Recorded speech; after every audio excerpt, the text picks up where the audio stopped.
Meeting is called order. Minutes, resolution 25225 to accept the minutes of December 3rd, 2025. Second. Discussion. All in favor? To go. Public comment, to allow members of the public to comment or reserve time to speak on an upcoming agenda item. Is there any member from the public here who wishes to speak? Or forever hold their peace? Did you want to speak for something? I'll reserve time. Chris Pike, if ever happens. Ah, okay. And was there a Budget? UT budget. UT budget? Okay. Thank you. Workshop, open bids for the road consultant services in the Somerset organized territory. We've got unorganized territory. We have 4. Well, I'll just make a note while you're digging into those. This is one of those situations where these are going to require a lot of research on Dave's part and my part. So as they're revealed, they're going to be convoluted. I told Commissioner Cezak that one of them is 1 page long and one of them is 36 pages long. So we're just going to get the names of the players involved. That's pretty much all we can kind of capture here in public, and then we'll take it from there and come back with a recommendation later. So, and I'm leaving. That's something there. So. I don't blame you.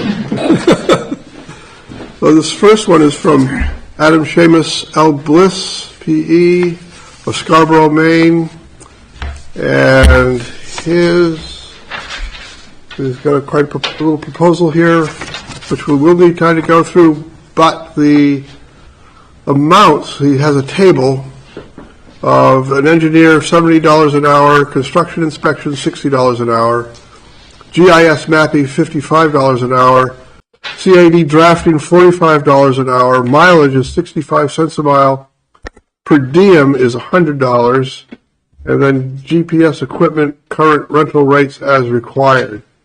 So that's the major part of the money function. Again, we're going to be looking into all these differently to see which one is the best. I don't know, David, if we've considered in the UT budget an amount to cover any of this? We could put in an amount, but it won't probably be sufficient for the next year. We plan on using TIP funds to cover the difference.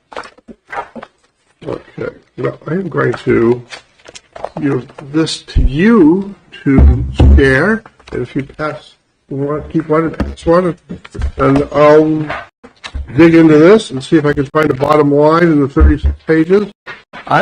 If I had to guess, I would go to the back page and move back one or two. That's just what I did. Wow. Yeah. Not that I have any previous knowledge. No experience. I held the envelope up to my head.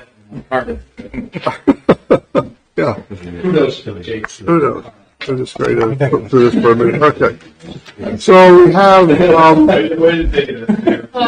this would be a matter of invoicing, and where we have the principal engineer is $240 an hour, project engineer is $230 an hour, the SCADA technician is $135 an hour, geologist is $190 an hour, senior process engineer, $200 an hour. Project manager, senior project engineer, $175 an hour. Professional engineer, $150 an hour. Graduate engineer, $120 an hour. Service technician, $140 an hour. Resident project representative, $92 an hour. Engineering technician, $92 an hour. Administrative assistant, $75 an hour. Licensed plant operator, $105 an hour. GPS equipment with operator, $280 an hour. Mileage, federal rate, and subs materials and expenses at cost plus 10%. So that is, again, this is from... That one may be worth keeping when we get, like, if you guys start being concerned about the hourly rates of county. Yeah, this, by the way, was submitted by Dearborn Engineering, and they're out of Fairfield, Maine. Like I said, there's a lot to dig into. I'm good. We'll let Tim dig into it and look at it when we need to. How about you and I just For 125. like a beer? Yeah. Plus minus. Have a good old day.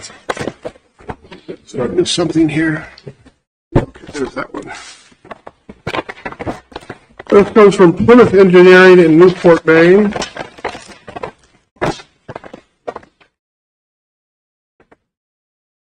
We don't have extra copies to give you guys, sorry. Let's see if they followed suit. That's okay.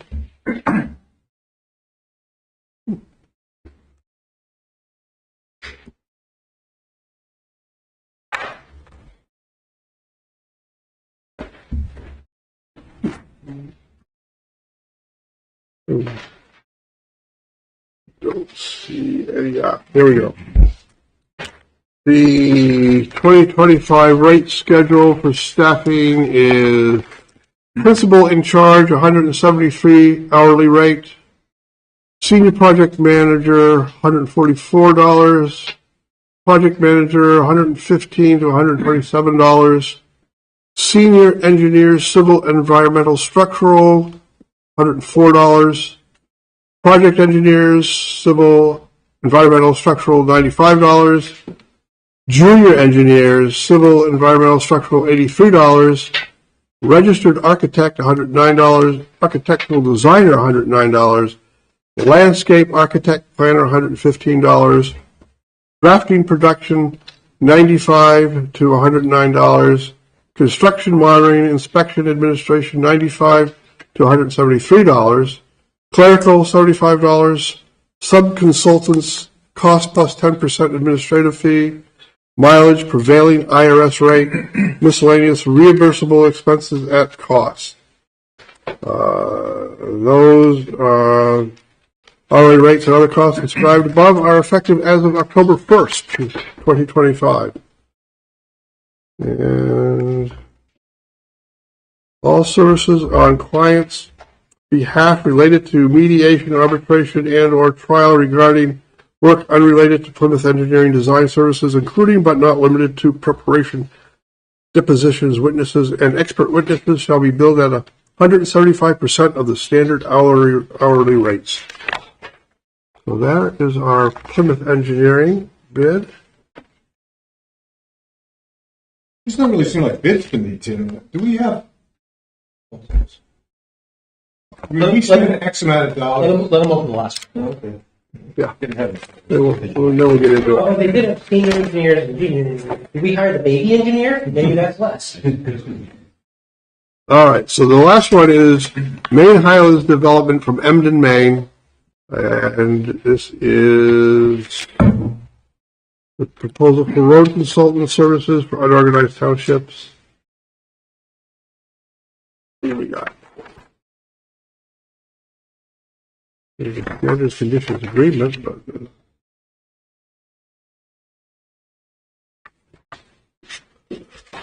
All right. Here's a schedule of fees, and it's basically the first year is $85,000, the second year is $85,000, and the third year is $85,000 for a total of $255,000. His proposal in the New Mexico. Could answer your question. Now, First, doing our 6 months ago when we started thinking about what will happen if our current road consultant ever retires, we were afraid that we would not find anybody. So we did the two-track things. We posted the job on the website with kind of a rough idea of hours associated with this job. Maybe 20 hours a week, maybe 12 hours a week. Yeah. It's hard to get information out of the current. So and then we posted this RFP, just so we would have some folks to talk to Yeah. and kind of get comparisons. So that's kind of where we'll take it from here, to maybe break down an idea, talking with the current road consultant who plans to stay on through June. He wants to work with whomever the next person will be. Obviously, some of these firms have extensive experience in engineering and architecture, that sort of thing. We do have one person in that mix who does exactly this same job in another county. So that's a little bit more apples to apples. So I think now for Dave and I, we take a look at what's the workload going to be, what do we anticipate the workload to be, and can we ask these bidders to kind of formulate that into, okay, if you had to do X amount of jobs for a 12-month period, what would you anticipate that would cost? So that's kind of our next step to move forward.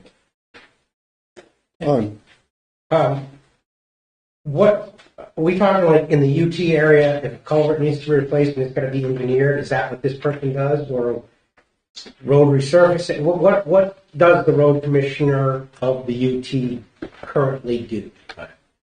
So I'll address it, but you can, Dave. So essentially, 28 years ago, they were mostly logging roads and park. And so it's been the work over with Dave and Phil's oversight to really reestablish a lot of those roads, especially as more people moved into the UT and more people built in the UT. So those roads have been rebuilt and established. The current road consultant has experience as the road commissioner. He has experience in drainage. He has experience in DOT. Does he have an engineering degree? Only what he learned on the farm. And so he's been able to work with the contractors. I think that's the number one part of this job, is finding somebody that knows how to work with contractors, find contractors, be the clerk of the works, if you follow what that means, on a project. That's really what we anticipate this person to do. And how much of these roads are ours versus either warehousing or like, I'm thinking Pierce Pond. You know, Pierce We're Pond. only doing county roads. How many miles of county roads? 60, 70, Yeah. about 70 miles of county road Okay. that we're responsible for. And under the current situation, when an engineer is called for, we find an engineer and hire an engineer for that particular. Right. Yeah. So, So to your point about culverts, the state will come and say, you have some very large culverts that you can walk through, so there's 6 or 8 feet deep. And so the state classifies that as a bridge, and you've got to take care of it. That's what's happening by the Tompkins Scout Agent. Right. Yes. Okay. And so we chose to slip line those. Instead of digging them up and replacing them, you take a slightly smaller plastic culvert and you slide it in, seal it up, and it's good for the rest of the current road commissioner's life. And so when we did that project, the road commissioner went out and solicited bids from people to actually provide the culverts, and then he went and solicited a contractor to install them. So I'm surprised that we only have 70 miles. Yeah, it's broken down between miles we plow. Sometimes we're plowing state aid roads, like Route 16 in Mayfield. We have our own roads that we own, and a lot of gravel roads. And we add gravel. We put in geotextile fabric, and we're adding in to separate it from the moisture underneath. We have a few left that are summer maintenance only, but it totals around 7 miles combined. Thank you for the information. Yeah. John, did you have a question, or is that answered? No. Good for now. Any other questions? I guess, well, now that you've gone, go. I'd love to see a map. Do we have a map of those roads? Yeah. The rough one? Yeah, just to see where they're at. Actually, I'm not sure they're included on the website, but I have all of them mapped individually, linked information on it. I can provide that to the commission. You should take them down and show them right now. Get rid of it. Bring it back around. And you you wore your Christmas tie. I know. You'd think, you know. Actually, So anyway, style aside. Are we all set with the opening of the bids? Okay, then we'll look forward to the analysis forthcoming. And so now workshop number 2 is review of the final draft of the FY27 budget for the Somerset Unorganized Territory. The thing you all have in your packet for the budget. I'm going to hand out another piece of paper here. This is the tax assessment. I might have included one of those, but this is not dated. Thank you, sir. Just give you an idea on kind of how the budget is calculated from the state end, what we're allowed to spend, management growth, information. The budget actually hasn't changed much in our budget. Differences are, Tim and I had a conversation with Jackson.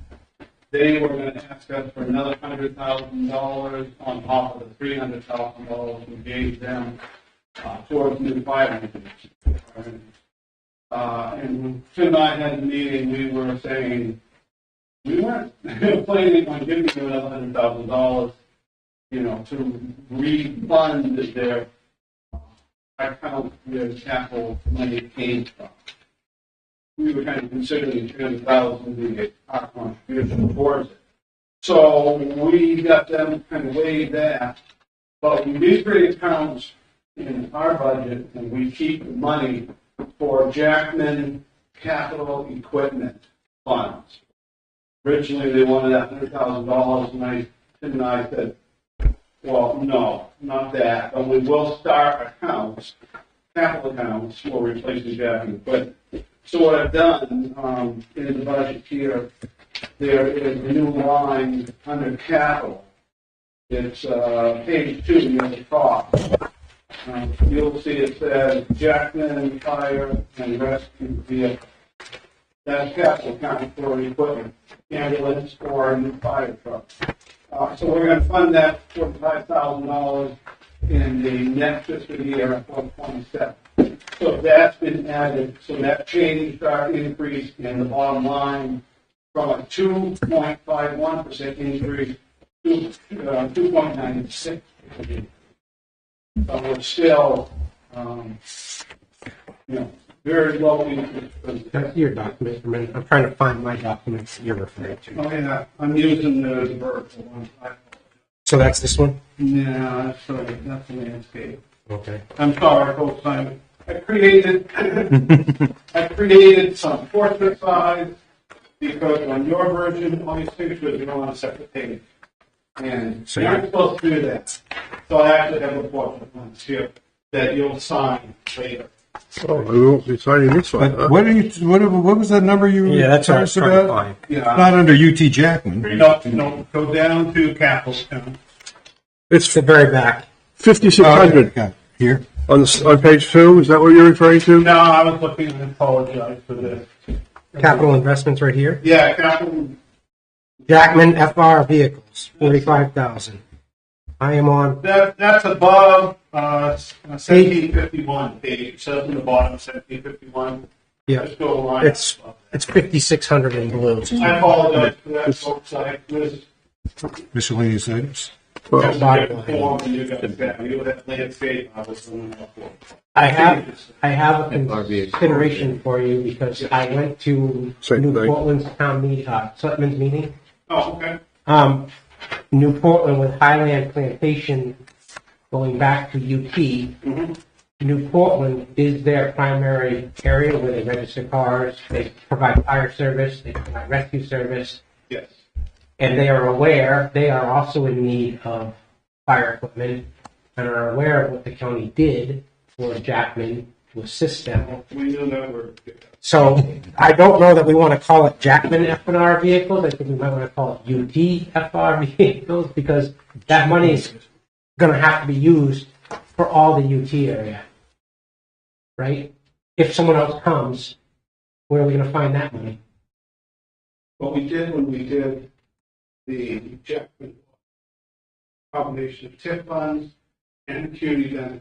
Yep. As far as other fire departments, towns wanting more money, we'll probably address that. Because we do a lot with Jack. And some of these other towns were not as involved with these, or maybe hiring for service or fire. That will be kind of, I think, a decision when the time comes. Okay. Dave, I got a question. Yeah. So are you pointing to this 824 trans out? Is that the, No, up to. Right. Jackman, up to? I don't see a word up FNRV. to. No, Oh. up to. Okay. So why is this is a stupid question, why is this in the UT budget? Because it's servicing the UT. No, they service a ton of it. Yeah, it's service. We have always been involved with Jack. Well, I know that. So I don't. It's our share of the equipment that is used for Okay. their involvement in the UT. I just think that should be made more clear in the budget. Both Moose River and Jackman have their own accounts and their own budgets for equipment. Well, if we look at the regular county budget, do we see a similar line here where we as a county are contributing to their, that's their business. The town raises their own money, and we're helping out a portion on a prorated basis because these vehicles are used in the UT. Right, so the town creates their own budget. Do they have one? Do we know? Do they? Jackman and Moose River, yes, they have a combined. No, but for fire equipment. For fire budget. But, Okay. and then they also take as revenues from outside sources, and the UT is, Somerset County UT is one of those sources of revenue to Jack. In last year, or actually 2 years we budgeted for it, they replaced the ramp, and they sent us a bill for what our share was going to be. They have received an estimate, so we knew ahead of time how much we needed. At that time, it was just added to the ambulance service expense. So that was part of the regular budget. I think $30,000 added to the regular budget. But now we're trying to create an account where it will increase because fire is being expensive as they are. We're trying to get ahead of this situation. Okay. That is new. That is the newest thing we've added to this budget, and that's what made the change. The almost 0.5%. So while we're on this page, and I didn't know what I was looking at here. Trans out, it goes up $300,000 in the budget. The trans out is What's that? Patrick moving money around. No, that's the total capital. Bill, Trans-out is the total capital. You have to transfer it to the actual capital. yeah, that's it's moving. When you transfer it from one fund to the other, that's basically what the auditors use. They call it trans in, trans out. Okay. So it's the 1,309.75 in this one for miscellaneous. Your total line, 58,800 is 1,309,275, and your transfer out is 1,306,525. I assume so. I don't know. Okay. Okay. Yeah. Good point. Yeah, please. We have all these Yep. capital lines, Yep. and that's like roads, bridges, Yep. et cetera, et cetera. Then you have program services down here, which is miscellaneous, Yep. and that's That- $2,750. Yep. That goes to like the big library, Okay. Lexington Historical Society, and I think there's one or two others. One is healthcare. Getting the word hospice. We contributed to one of those. Left down to miscellaneous stuff, but combined with capital, and that creates that 1.3 billion.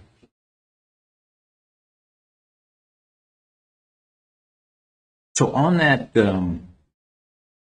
actually, it's just above the Jackman Fire and Rescue Vehicles under bridges. Yep. Went from 50,000 to 200,000. What is it? Multiple bridges, or is it one? bridge? Yeah, the state gives us, when your bridges are in good shape, you get reports every 2 years. When they get in bad shape, you start getting them every year, and their tone has changed. And as Tim was saying, we had two very large culverts that were just slip line. Because of the expanse across the top of the culverts, they are considered a bridge versus culvert. Well, we just slip line those. It cost us $220,000 to replace and to slip line those. So 100, that money 110 each? Huh? 110 each? Yeah, basically. Okay. I didn't know if it was They're 220 each or identical 110. side by side. So, yeah. Oh, okay. The company is also doing more work up there, even currently. But anyway, I spent or paid for that $220,000 out of our bridge account. So that took it down to just about zero. So now we'll be funding that. We have a bridge across Sandy Creek in Lexington over the on the back road that I've been there a couple of years in a row now, engineers, trying to determine what can we do to fix it. And then this fall, the response was, best thing to do is replace it. So replacing the bridge is going to cost us $1 million. So we're slowly. Who are you working with on that? Ultimate engineering. Yeah, You we may want on to. a previous bridge. Yeah, I mean, we had a $1.1 million bridge in Canaan that we actually replaced for $300,000. So, I actually haven't got their quote yet. That's just my estimate. yeah. I'm still waiting on their estimate for what they saw on the replacement. We looked, I asked also for two numbers. One, repair work versus full replacement. They said you can repair, but you'll do that again in 3 or 4 years. The underneath is very corroded, paint's coming off. Yeah. So Yeah, what they did to save money, we basically had a bigger bridge built. So instead of using the old abutments and tearing all that out and everything else, we just went a little bit wider and saved $600. Yeah. So keep that yeah, bridges are expensive. crazy. Yep. I'm trying to get a grip on these budgets. I spent many hours. So let me point one thing out. This section right here, that's the way the state wants our budget to be specified. So these numbers here are already reflecting what's above. You see the numbers in yellow match. So what I think is confusing to citizens, being one newly here, is you hear a county budget at $19 million, or you hear the county budget at X number of dollars, but we're raising $15 million from taxation. But the county budget is $24 million if you look at all the other things, but we have revenue coming in. I get that. But when we're sitting here presenting these budgets, you're telling me that the FY budget is $2,947,000, give or take a little, but it's not. It's $4,064,000. That's before we take out. I understand, but the revenue is going to go away. And what I mean by that is, for revenue, you have the Bingham wind farms, you have TIFs in there, you have all these other areas. Those things come to an end at some point, whether it's 10 years, 20 years. So we're setting budgets with TIF revenues and or other revenues coming in that when these things end, we're going to be stuck with a $4 million budget. We're overspending in the sense of we're counting our eggs and the chickens are going to die at some point. And it's not immediate. I'm not saying tomorrow. But without new development or new wind farm TIFs or the next TIF to generate that revenue, eventually we're saddling our citizens with this number, not with the 2.9 number. Let me point out this sheet. Okay? And again, I'm new, so I need tutoring. This is the tax assessment limit. It used to be called tax cap. The true term for it is tax assessment limit. Okay? And one of the major components in determining how much money the county is allowed to spend is based on property growth and on the economic pay, basically. And every year we receive numbers on if they've gone up or they've gone down. And if you look at the bottom line, that's this year's budget. This is 2027's budget. And you can see that on economic growth, we're up 5.85%. Then you go to, did I read that right? Yep, that's, income. 5 point. Total growth is 11. Yeah, I'm sorry, I'm reading it wrong. 5.760 Property. is the property growth. Yep, The economic growth is 5.85%. So the value of the UT went up 11.61%. So that is reflected on this tax assessment limitation. And our budget could be, without going to the budget committee for approval, it could be up to $3.5 million. And that's after everything has been. right, done. but our budget is 4 million currently. But this is the revenue. If you look at the first page, we have excise tax, and we have rentals, we have a lot of different things there that Okay. generated it. Now, this year, we did do tip money. Mm-hmm. It's only been done once before in past. In past, Is that other revenue?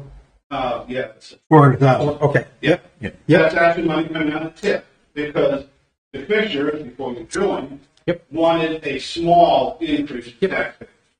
They decided we had this much money, it's over $1 million, sitting in our tip accounts, that we decided to pay down the budget so that it's less impact on the taxpayers, or actually less than 3%. And we're using tip funds because we had those on hand. And if you look after all these color squares, the orange one on the bottom, Yes, sir. it tells us, no, on the bottom, that, yeah. The one that says, well, I can't read with my glasses. 2947. 2.947, yeah. We are actually, the next number, over $557,000. Yep. Under that tax cap. I understand. So if something happens, if the wind power is shut down, we have room under the tax assessment limit.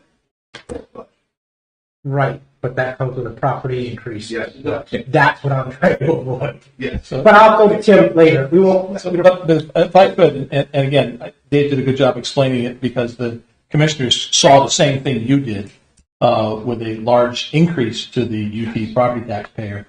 And the funds that we're using from TIF are new funds. So this is year one of a 30-year TIF.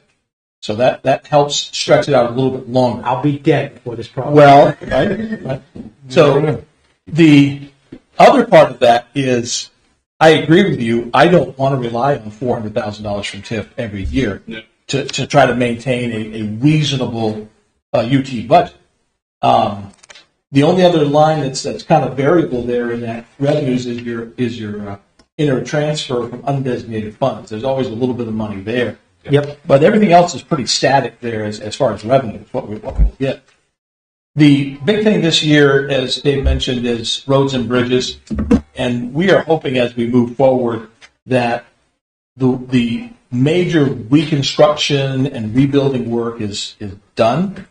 And we're going to move into a more maintenance of roads and bridges where that will kind of offset that $400,000. So we bring that roads and bridges number down in next year's UT budget, and we don't have to dig into TIF. Yeah, usually Because you're right, it's not sustainable to do. Well, the other piece is, right, I mean, the objective is to have growth feed the cost of maintenance, right? And if we choose not to build bridges, how are you going to get the growth, right? So, I mean, you get... Yeah.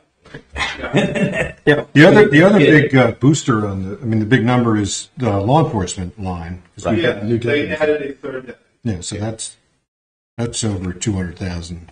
Yeah, that was one of the big major increases. There were three that I pointed out. Yeah. We Roads and bridges. Yeah. So when we say that the UT is giving us, the state UT is giving us back money for Somerset County UT, Yeah. minus the 400,000, essentially, that's the difference. That's the 700,000 is what they're giving us as revenue. Really, it's more like $400,000. And that's really revenue that a municipality... Minus that. The tip account? No, no. The money. How much money do we get from Augusta for our UT a year? About 2.4 million. Okay. because you don't count that 300,000 number because that's from our own undesignated fund balance. Okay. And you don't count that 400,000 because that's from our. Okay. But you do count, it's the excise tax? Excise tax, Yeah. LRAP, which is local road assistance. All of those things are items that come from the state. Thank you. Yeah, but they also provide the 2.4, whatever the bottom line is. Yeah, whatever that in yellow on yours, the final number, not on this sheet, but on your regular budget. On your regular budget, the two squares on the last page in yellow, which match, that will come back to us in quarterly payments from the state. Because that's how much we're asking to provide the services for the county. And the state collects property tax. All the property taxes are collected by the state. So we put our budget in front of them, and they approve it. It's got to go through the legislature. All the UTs in the state are put together by the county. Yep. And goes through the gut stuff. And they approve it. Occasionally they'll have questions, not usually for us, but some of the other counties have run afoul of doing things. But, law enforcement up in the UT kind of started. I appreciate the explanation. Yeah. Question any others? Seeing none? So you just, as you know, you will have resolutions later on, but this needs to be in by the end of the year. Right. You have resolutions to pass this. That's not today. That is okay. Oh, it is. Yeah, Unless you it's, want a special meeting. No. We're available on the 25th. So this is the number we're asking for the budget committee when they start No, meeting. budget committee has nothing to do with this. Okay. This is the number that we're getting to the state. As long as the tax cap, the TAL, we don't have to go to the legislature. Unlike the So this is kind of the beauty of county government. Right? You learn something new every day. Oh, I'm- Sometimes every half hour. And county, we continue to. so in your town of Madison, what is the legislative body that makes rules? It's town meeting. Yep. Town meeting is the legislative body. In the county, what is the legislative body? It's the commissioners. In the UT, the legislative body is the state of Maine legislature. So we have to submit this budget to the legislature. They add some magic dust to it, and then they pass that. Okay. So And so the good news is this 3% increase is the smallest increase we've had since 2021. yes, and that is, I believe, in response to the lessons we all learned after the valuation changes in the UT. Yeah. Sparked a lot of A lot conversation. of anger. You don't want to go back to Rockwood for another meeting? I had a good time with it. So, Yeah, it wasn't as bad as we thought. yeah. Chris, did you have any comments on the UT budget or questions?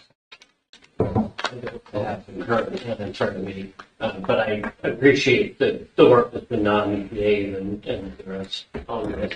I think a lot of the issues that have been raised. Thank you.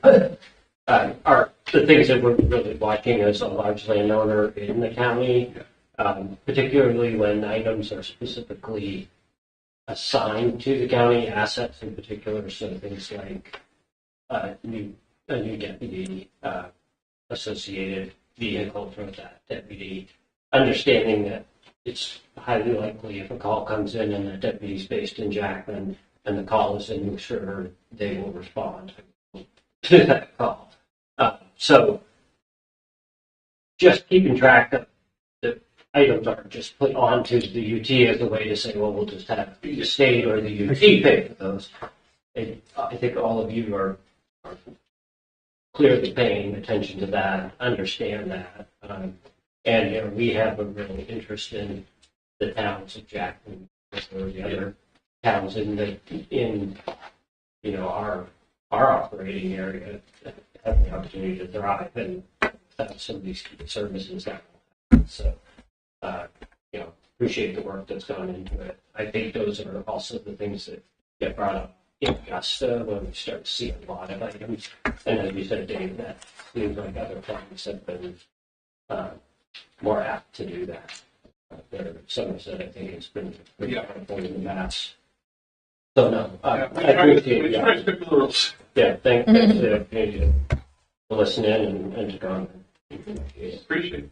So I just say while Dave's here, in a separate resolution, you'll be approving the things that we call TIF budgets, but they are not necessarily TIF budgets as I understand them. This is a TIF allocation.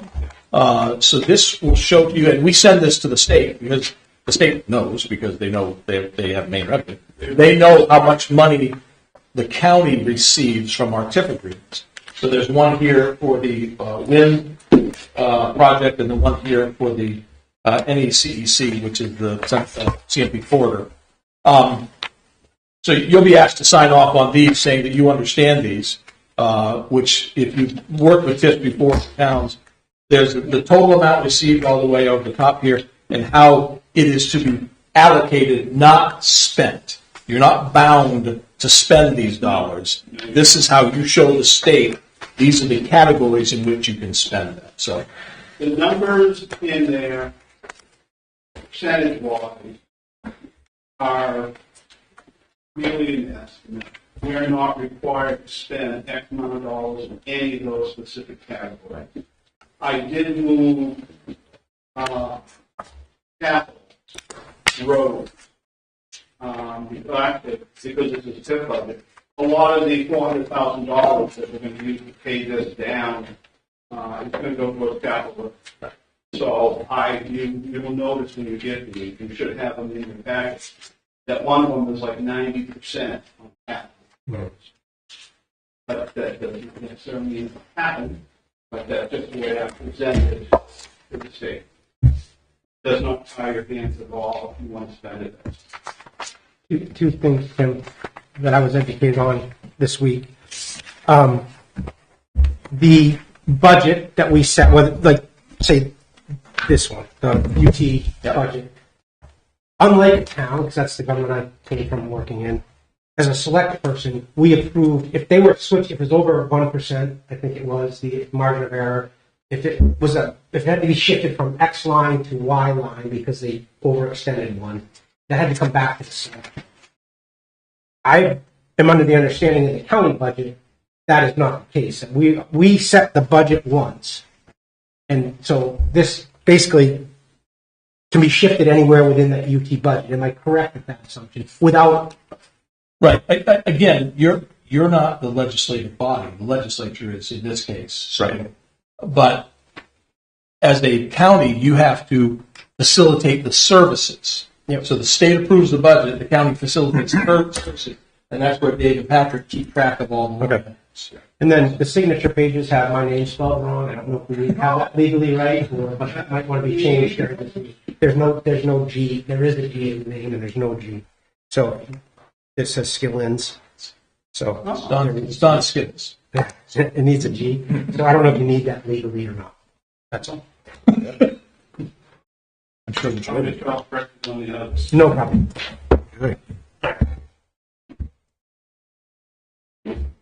That's everybody? Yes, thank you, David. Yeah. Thank you for the lesson. And next time, to make things easier, I'll have it on screens, because when I didn't have the same page you guys had, Yeah. it created some confusion. So I apologize. Yeah. Thank you, David. Appreciate it. Our workshop number 3 is review email use, cybersecurity for commissioner emails. I'll tell you, when I was drafting this agenda a couple of weeks ago, I thought, man, it's going to be a half hour meeting. I'm going to fly right through this stuff. So, this one, we bring to your attention because Pavel and his team have been trying to keep us compliant with CJIS.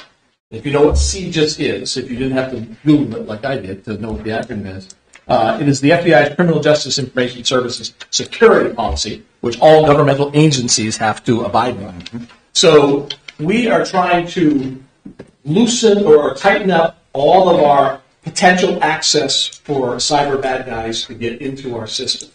And so one of the things that we've done is try to change who has access to our email system, the Somerset County email system, on their personal cell phones. And so Pavel has been working with department heads to kind of alleviate that. So we've identified the last big potential gap, and it is you guys. So How do you commissioners, how do you access your Somerset County emails?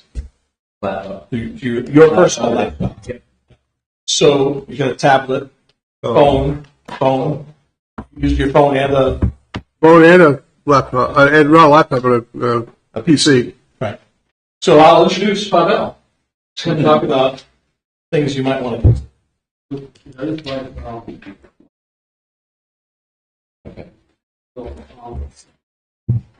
Thank you, sir. Few options.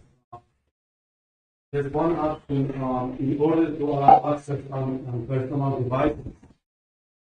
There's a product called Microsoft Intune that we can install and it's available like your details about the product that we'll be able to, in case the phone will be lost, we can wipe the phone, okay, with the just county email data.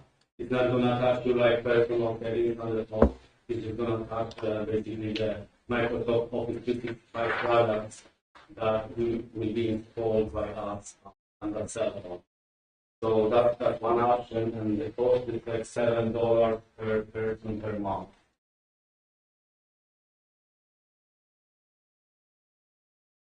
And that's only for cell phones. So if I'm not using the cell phone, then I'm not. If you would like to get something like check email and like review documents on a bigger screen, we can.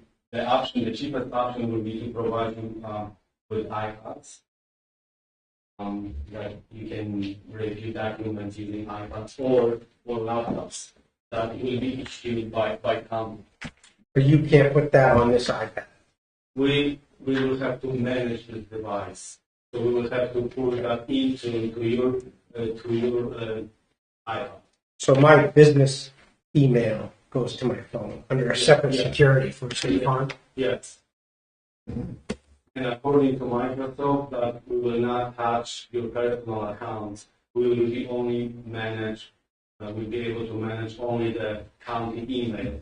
And in case we will lose the phone, we can wipe the device and we will make sure it's like encrypted and all the stuff. How is this implemented? We will have to basically get you install it on your or Android and set it up for you. And the $7 a month, is that a county expense or is that a personal expense? It comes out of your commission. Payroll did that. Never raised it. No, that is a budget line expense in the IT department. But Pavel, just so we're clear, Yeah. The real risk for some is using their own laptop or computer Yes. on their own network. Yes. So if you're doing county business by email on your own PC or laptop, that's liability. Yes. And So the solution to that, other than using my phone, which I'm not in favor of, is an iPad from the Right.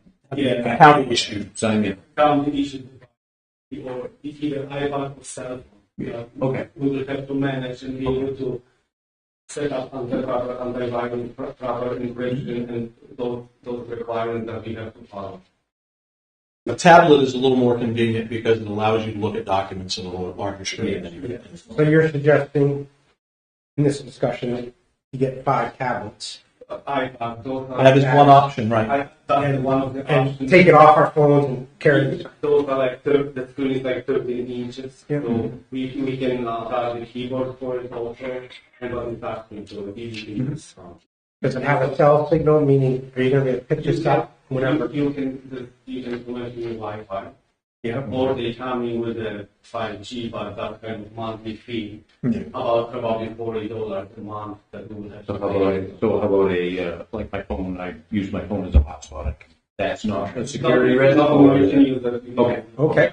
As long as we have control for those iPads, that we can wipe them and properly secure them, we do. So just make sure I understand. I would get a tablet, and this tablet would be used solely for the purpose of reading, exchanging emails and other county communications between us and the administration. Yes.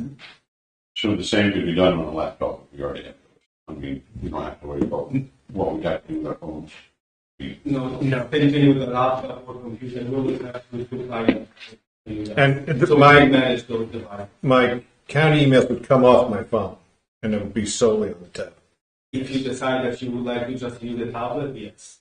But can I, is this like all for one, or can I, if I said, I just want to keep using my phone with this program? So we can have both. Right. Both Okay. options. So that we can have both options definitely. That's what. It's one less thing for me to lose, so. Is it not an option to continue what we're doing? I know it's not No. compliant. No, it's no. I checked with the state of Maine also. So I'll just give you a little anecdotal history. Many of you saw that an independent agency recognizes certain county commissioners as Commissioner of the Month.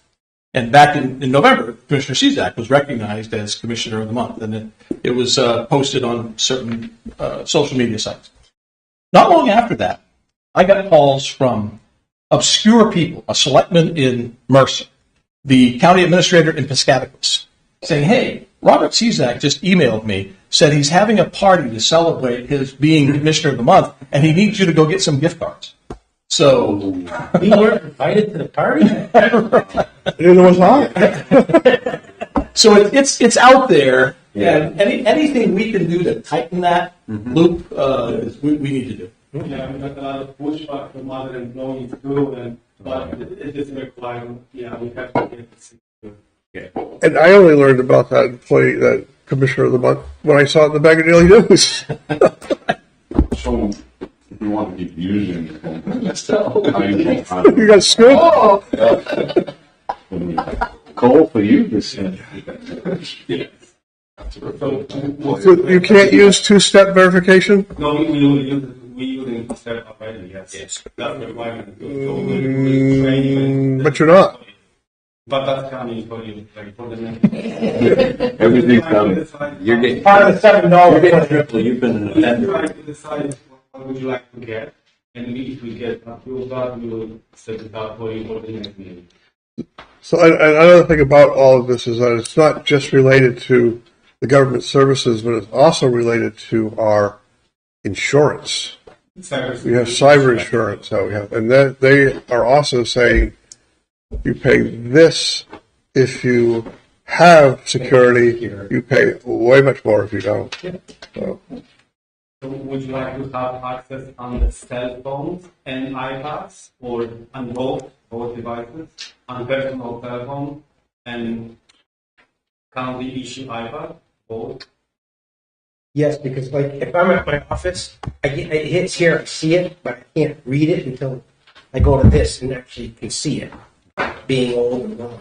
I never use my phone for county business, so it would be just the access. Sorry, iPad. as far as the emails are concerned, I would like to have it, keep it on my phone. Phone and iPad. If I have to have an iPad, yeah. But I can't have it on my Computer. computer. No. I'm feeling very, with phone, or I can't decide. There's a current security system on my phone, that doesn't, it's such a separate entity. Yeah. I think control is the issue. Yes. The county needs to basically control the device Yeah. so that we can wipe it or shut it down if we need to. And even though you all have different levels of security on your individual phones, it's not controlled by the county. Just gonna be like related to our email, not your personal email or any like data which is included. It's just related to our email. Well, you say that we have two-step verification. How is that working? So there will be like once you put your username and password, the second step will be to use the cell phone. There will be app Right. confirmed. Yeah. Or we can issue like hardware tokens when you will be able to require to enter a 6-digit number. Yeah.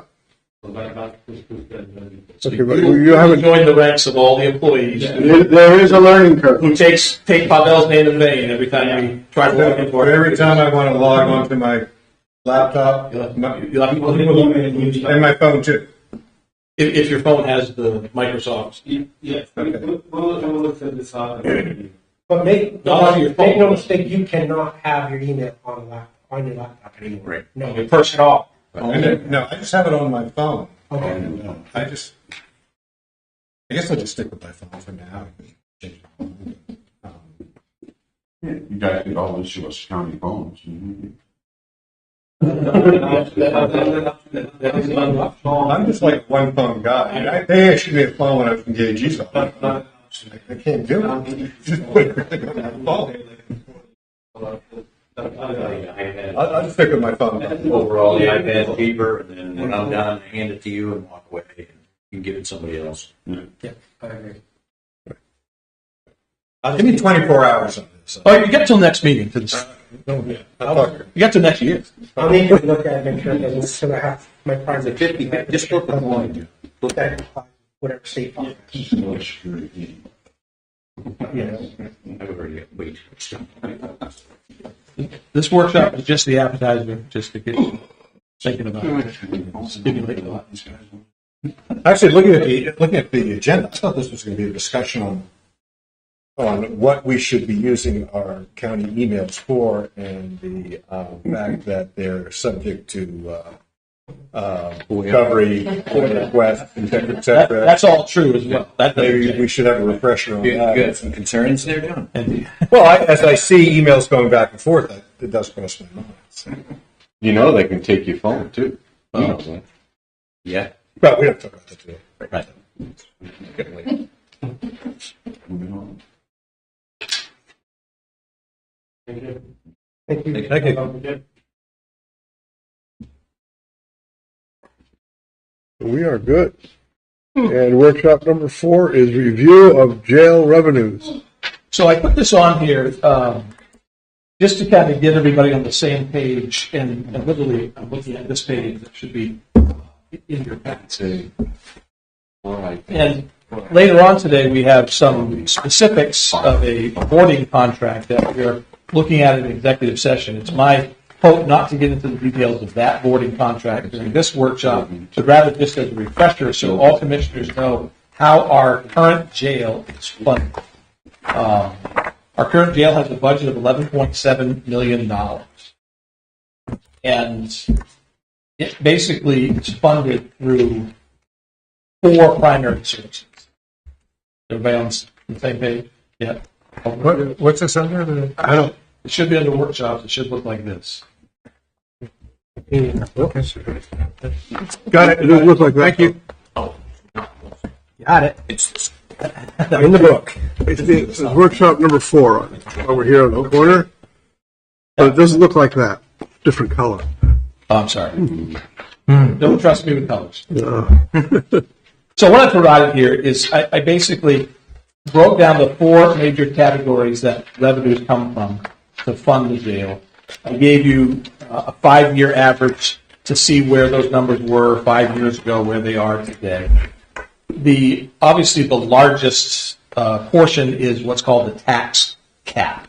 And this is the amount that goes to the property taxpayer.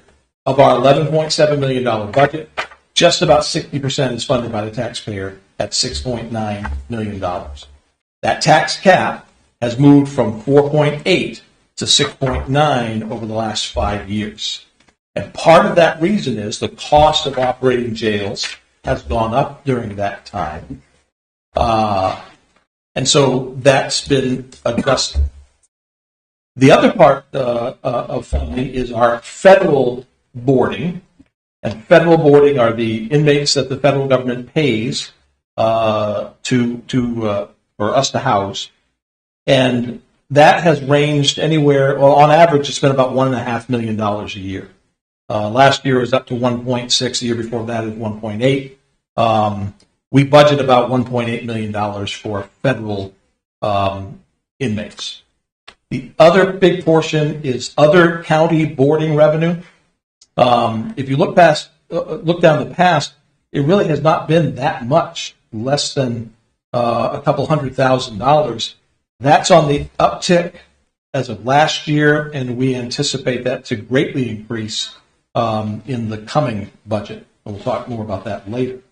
And then there's state revenues, which have been fairly static for the last 5 years. We receive about $1.2 million from the state county jail operations fund, which, as many of you know, has been on the sheriff's radar and my radar to try to get the legislature to raise that fund along with every other county. Then there's a variety of miscellaneous accounts that total to about $20,000 or $30,000 on average. And then there's transfer to balanced budget. So when you look at your budget every year, you'll see the very top line. I don't have this here. I'm just referring to it. The very top line of the budget revenues is always transfer in from fund balance. And that's always used to balance the budget. So whatever these other revenues don't total up to, if they don't match our expenses, we transfer money in. But we don't use it. And we have not used it at all in the last 5 years because our expenses for the jail have always come in less than budgeted.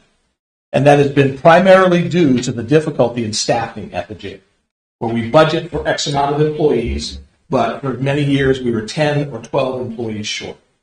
So a couple of things are happening right now. One is the staffing has stabilized, and we're able to keep a much higher degree of the people that we hire.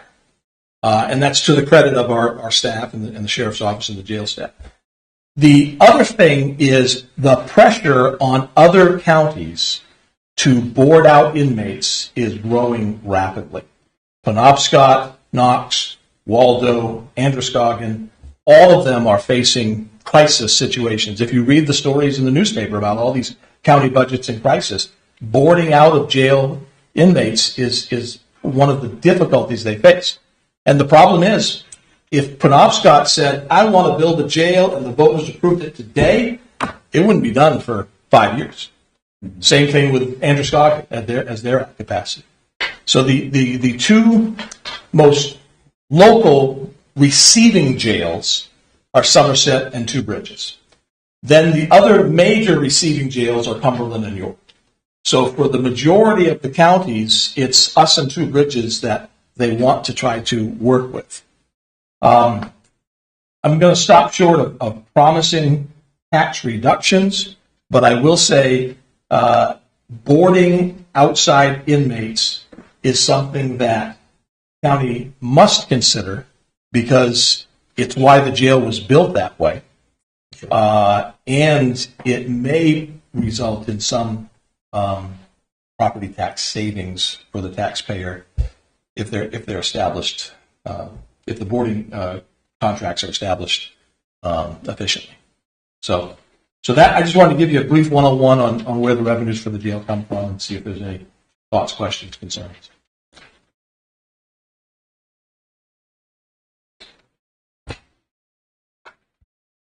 I guess for future boarding, what are we looking at for capacity? How much room do we have? So just trying to figure on the road. So there's two answers to that question. I don't want to jump on Major Welch or the sheriff here, but they're very good educators. There's actually the capacity of what the jail was built for, which was 200 or 229. The new rating on how we've done some of the cells, it's down to 29. So 229 is what our capacity is. Our average daily population is about 140, and that's with all the boarders. But that 35%, 35% to 40% growth there. right, but the other aspect of how many inmates can you hold is your staff. Right. And so one of the things that And they're also factored in there is the classification of the inmate. right. So that's just a raw number, that 229. Right. So one of the things that we'll talk about later is, the impact on staffing. Will we have to spend $500,000, $1 million to staff up more people? I think there are ways that we can approach this with boarding contracts that mitigate that. So, Can we get other counties to provide staff for their peeps? That's probably totally impractical. I'm just sort of wondering that. Those discussions have been in the past. And sometimes in emergency situations that is coming to be long-term, it becomes very problematic for retention of the employee that they have to drive from Bangor to Somerset to work. Second question, is there an overbooking issue like airlines where we commit to too many counties to take we don't have Well, that's, So it's we bump them. so that's where the staffing package comes, the balancing act, of getting the staffing package and the right amount of inmates. So if the airlines had a state statute that said you can't deny anybody from getting on this plane, that's basically what the deal is, because the state said you cannot turn away prisoners. You have to take them all. So, and that's where for a sending jail like Penobscot, when an officer brings a person in, they got to take them, and if there's no room, they got to bump them, and they got to send them to Somerset. They got to send them. No, but what I'm saying, if we engage in contracts with various counties to take a fixed number of beds, can we overbook the jail where we have? We have put a scheduling process of juggling who's coming what day Yeah. and who's being released. And Right. So if we had a commitment to provide 300 beds, and we only have 200, we don't want them all coming on the same day. Well, that's why the efficiency of the contract is important. But the other thing is, there's sometimes when our jail has to do exchanges with other jails, Yeah. or from sheriff to sheriff, there's a lot of mutual work going on. So. And all our pods are up, or we still have a pod? Presently B-Pod is still closed. And Pod that is closed. Just to open that, how much more staff do you have to have just to open that? Well, that'll be part of the discussion. It depends on what model we want to go forward with. it's not just staff, it's also what will it take to open it up? What's that? What will it take to? So we've been keeping, as part of our inspections, we go through daily inspections of the jail. We're making sure that the toilets are flushed, the things are working. So to upload that pod again, we're really looking at a staffing issue. I think we've kept the maintenance up, so that will be our only cost. Yeah. Sir. Thank you. For clarity's sake, the jail is currently staffed for 165, correct? Right. 160. Yeah, we have 36 for the floor right now. But what does that level of staff constitute for a level of prisoners? How many prisoners can we bring in for 36 staff, or whatever your staff number is? well, some of that will cover it in the next section, but we're about at the limit staff-wise where we're at right now. We can't go much more. And we kind of discussed classifications, no context, no. It's a lot more difficult than to say we have this many beds available, how much staff do we need? But we're about at the limit now for the staff that we have. But there's a staffing package we're looking at, moving some things around. You would be able to increase some without adding staff. So we will talk more detail about that.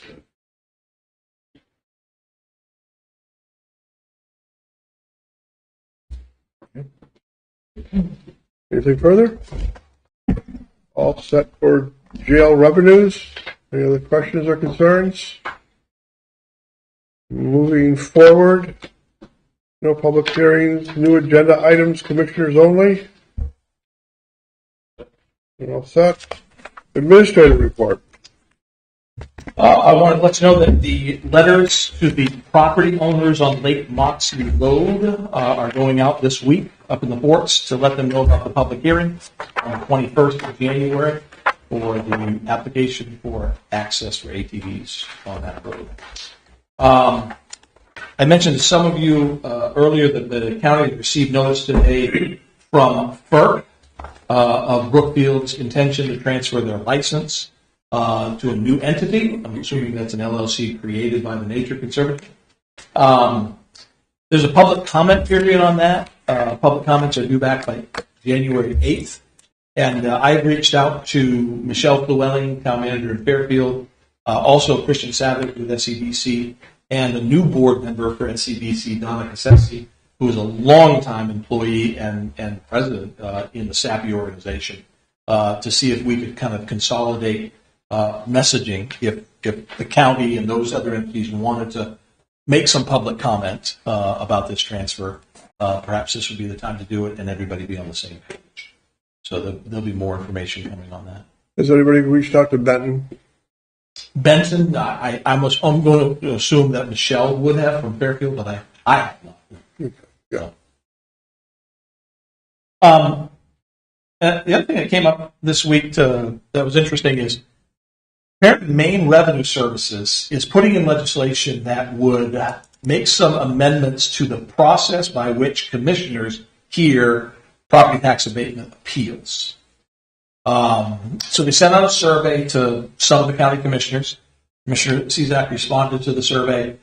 They shared some of that on a Maine County Commissioners Association Zoom meeting this week.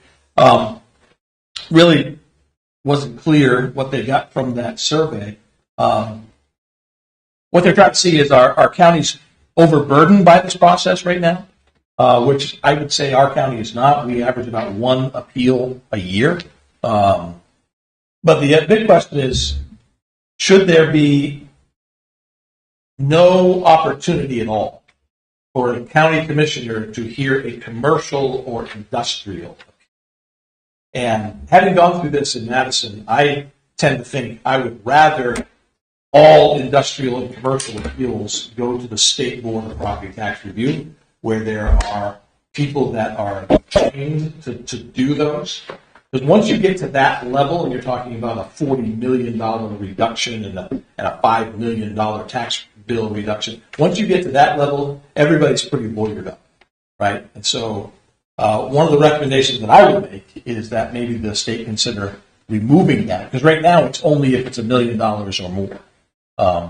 The other thing is now you have rental housing that is becoming quite prevalent, and do we consider rental housing with 3 units or more as a commercial venture? And for example, if someone with a rental property went to their town, asked for an abatement, and that town denied it, and that town did not have a local board of appeals, that would come before you. Is that something that we want to have come before us? So those are some of the things to consider. And I if you have any thoughts or feelings and you want to share them with me now or later, I will relay them back to the Maine County Commissioners Association. So there is an existing state board of appeals for. There's a board of property tax review for industrial and commercial, not for residential. And I sat with them for hours when Madison paper was going. Having sat on a board of appeals in the town, I would certainly think that passing it through to the state would be the right move. I don't have an objection. Yeah, I think we're all consensus-wise. Commercial should go, and we'll include the apartment complexes as commercial, 3 or more. I think they are considered legally anyway. Yeah, Commercial enterprise. I think they are, but I would actually like to see that language in Maine revenue. The only caveat to that would be that if a resident actually lived in one of the apartments, 1 unit owner. Yeah. Right. then Right. And that is all I had for my report. Quick question is, what's precedent with regards to sending the letters out to the people in Moxie? Yep. Should we, I don't want to be the guy, but should we hold this meeting there rather than make them all come here, or do we, I don't know what precedent is, because that's a fair drive. We want participation, I think. Right. well, they could participate. They could write to us, and we can set up a Zoom Okay. for here. Yeah, that's typically what we've done.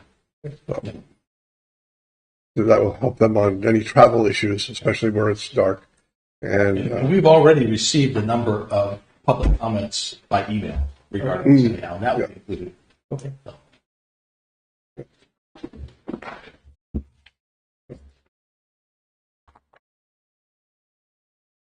Sheriff, you have We're getting a little better with our Central Square. We had 347 calls for service last week for the patrol.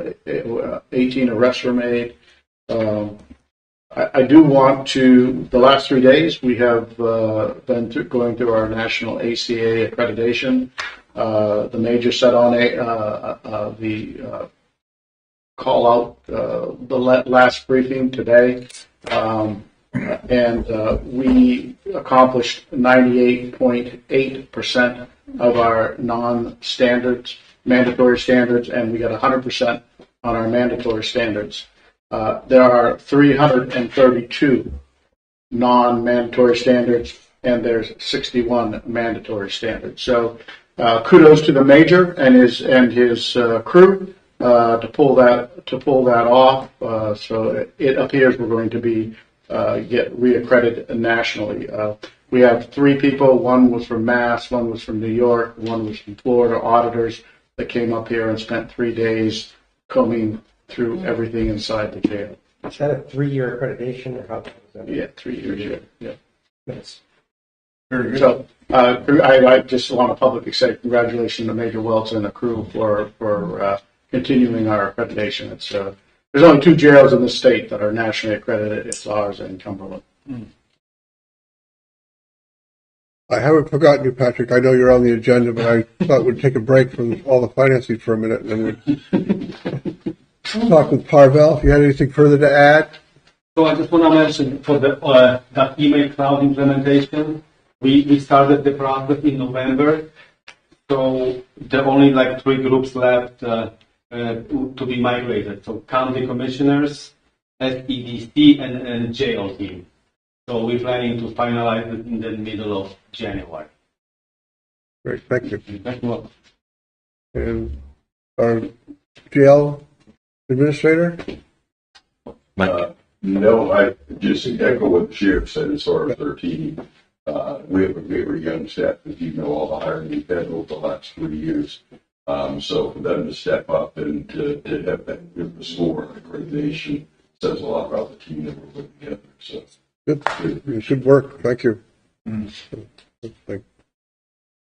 Patrick, Sir. finances. Well, we've started the process of enrolling everybody into Cigna. I've gotten back 23 out of the 88 applications that I need to receive, so about 25%. Put a deadline of the 21st, but the drop dead date, of course, is the 24th to get it ready for the payroll. So the turnaround is going to have to be fast and furious, and hoping that we had a meeting with Cigna today to meet the team that's going to help us on board, and hope everything goes smoothly. Still got some training to do for the employees, though, of course, because it's going to be all new. We'll be busy for the next month and a half, just getting that ready. Finance-wise, no major changes. No bad things have happened so far. Anything I've good? been reading about so many nightmares. No, you can sleep well. We've got that magic dust, you know. Very good. So you are all set? Yep. David, do you have anything to add? Pretty much everything going on the UTs have been discussed at this meeting or will be discussed during the later part. Okay, very good. The other thing I'd add here, just to make the resolution smoother, you have a resolution coming up based on the 2 bids you got last time on snow plowing in Lexington. Did you have a recommendation you want to share with me? Yes. I'd like to recommend the low bid by Woodpecker Logging. The total price over the 5-year contract is $981,550. That is for resolution 233. Correct. 25. And so your numbering is different than what I have. And he did the last contract too, right? Yes, it's been our contract. And the increase is The actually contract from the existing one to the new one decrease of $250,000. thank you.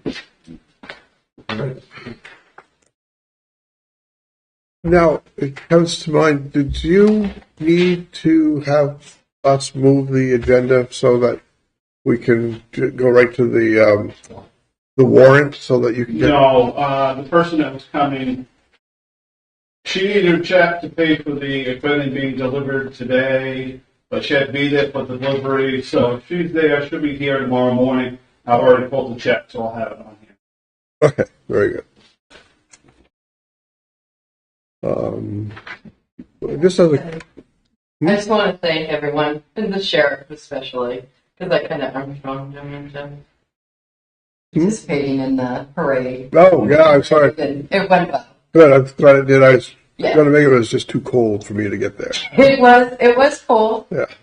but we all had our hot hands, and the sheriff was warm, I think, in the truck. But he did very well. He didn't tip any of us out of the trailer. He did great.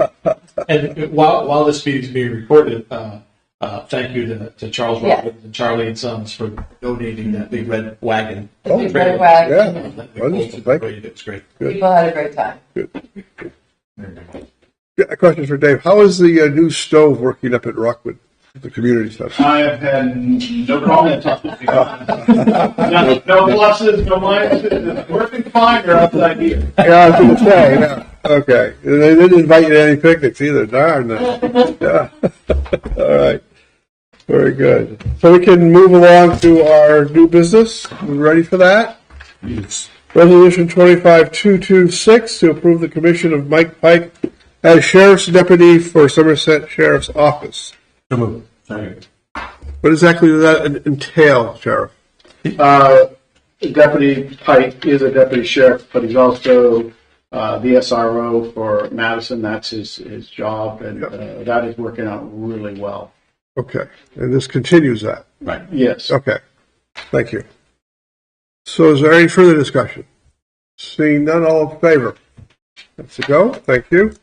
Resolution 25227 to appoint James Wood Fairfield to the Kennebec Valley Community Action Program Board of Directors.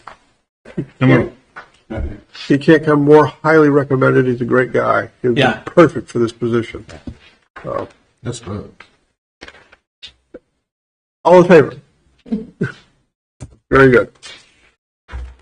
Resolution 25228 to approve the paying of the following matching grant awards from community benefit funds.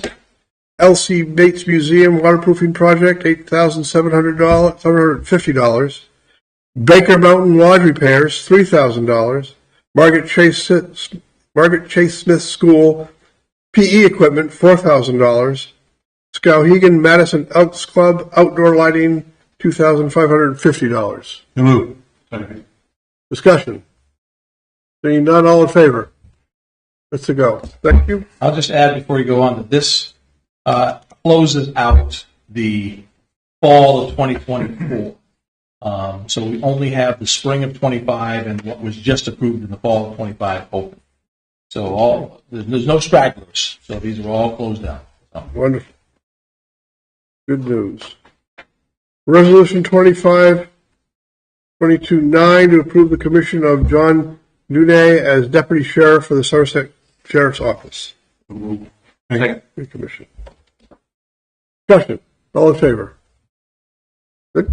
That he is a judicial marshal.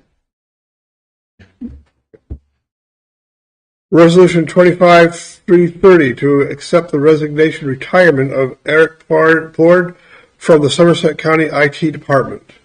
So moved. Second. Discussion? Just thank you for all your times of service. Eric's been here for how long? Almost 14, Almost 15, like 14, 15, Yeah. almost 15 years. Yeah. Appreciate that longevity. Thank you. All in favor? Resolution 25331 to appoint a commissioner to represent Somerset County on the MCCA Risk Pool Board of Directors. That would be me if you want to continue. Or if you want, Don to Maine County do that as Commissioner. it's the Maine County Commissioners Association. We have a risk pool assessment that is takes care of our insurances and whatnot. I'm currently on that. You can be on it if you would rather. You're doing great. I nominate Robert Cezak, I second that. the Commissioner to represent. Let's approve the resolution. Any discussion?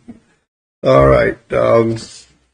Seeing none, the resolution for Robert Cezak to be appointed. All in favor? Let's go. Resolution 25332 to appoint the county county administrator to serve as proxy representative to Somerset County on MCCA Risk Board of Directors. Second. Discussion? All in favor? To go.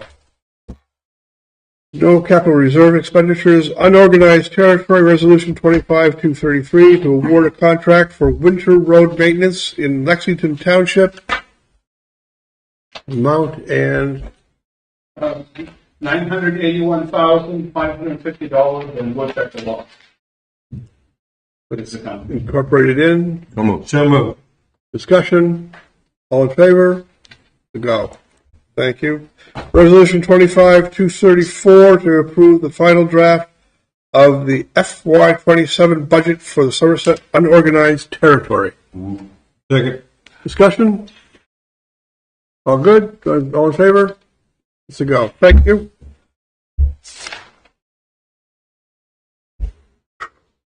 Resolution 25-235 to approve the TIF spending budgets associated with the Somerset unorganized territory. Second.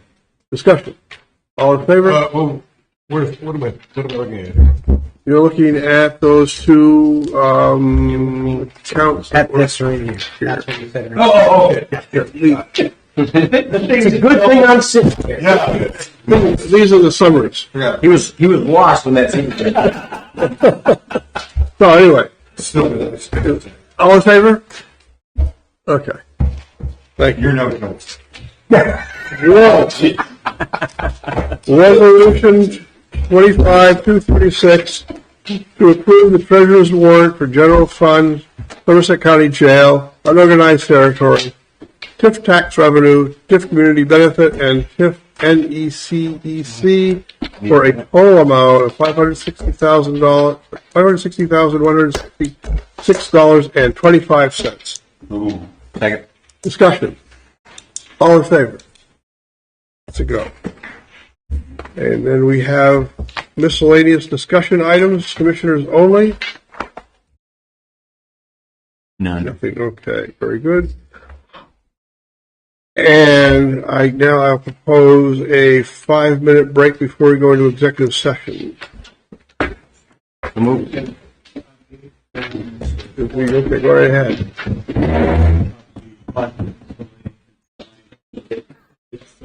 I'm going to make that decision. I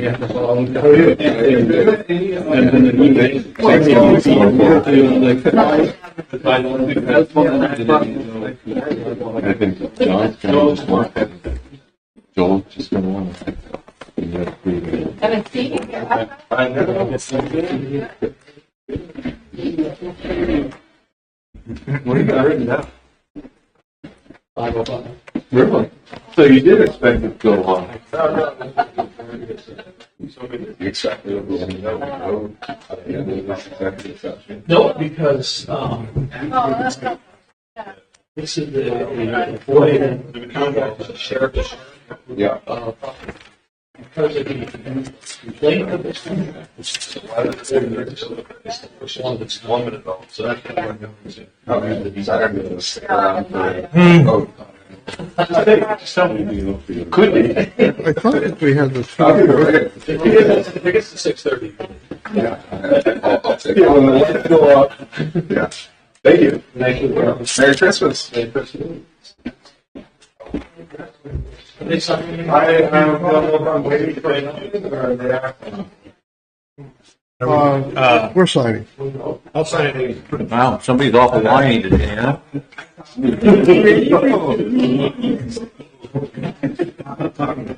Jeez. Get off that ball.